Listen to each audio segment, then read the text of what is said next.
Trump blames both sides for Virginia violence as many Republicans balk.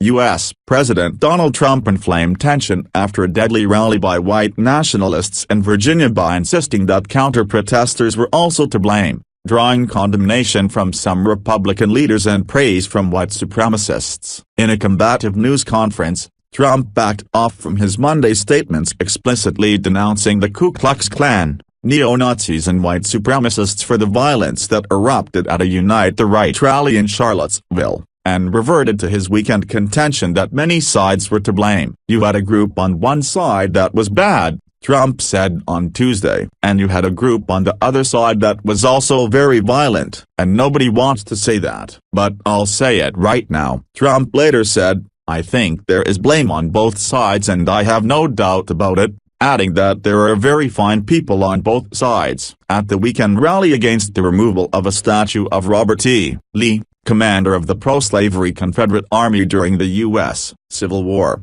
many participants were seen carrying firearms, sticks, shields, and lit torches. Some wore helmets. Counter-protesters came equipped with sticks, helmets and shields. James Fields, a 20-year-old Ohio man who is said to have harbored Nazi sympathies, was charged with murder after the car he was driving plowed into a crowd of counter-protesters, killing 32-year-old Heather Heyer on Saturday and injuring 19. A memorial service for Heyer is planned in Charlottesville on Wednesday. Trump's remarks drew swift criticism from many Republican leaders. "No, not the same," former Massachusetts governor and Republican presidential candidate Mitt Romney wrote on Twitter. "One side is racist, bigoted, Nazi. The other opposes racism and bigotry." Morally different universes. U.S. Senator Marco Rubio of Florida, who vied with Trump for the Republican presidential nomination, also responded in a series of Twitter posts. The organizers of events which inspired and led to Charlottesville terrorist attack are 100% to blame for a number of reasons.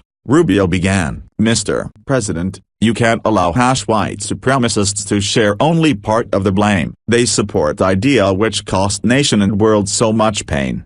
The white supremacy groups will see being assigned only 50% of the blame as a win." Rubio added. Former Ku Klux Klan leader David Duke applauded Trump for his honesty and courage on Twitter. Richard Spencer, the head of a white nationalist group, wrote on Twitter that he was proud of him for speaking the truth. Richard Trumka, the president of the AFL-CIO Labor Federation representing 12.5 million workers, resigned from Trump's American Manufacturing Council, joining a series of chief executives in doing so. White House officials hoping to put the controversy behind them, worry the conference would revive and intensify the controversy. Asked about next steps, one official said, "I think next steps are just to stop talking." Hours later, the White House sent its regular evening communications briefing of talking points on the news of the day to Republican lawmakers. Copies obtained by multiple news organizations, including CNN and The Atlantic,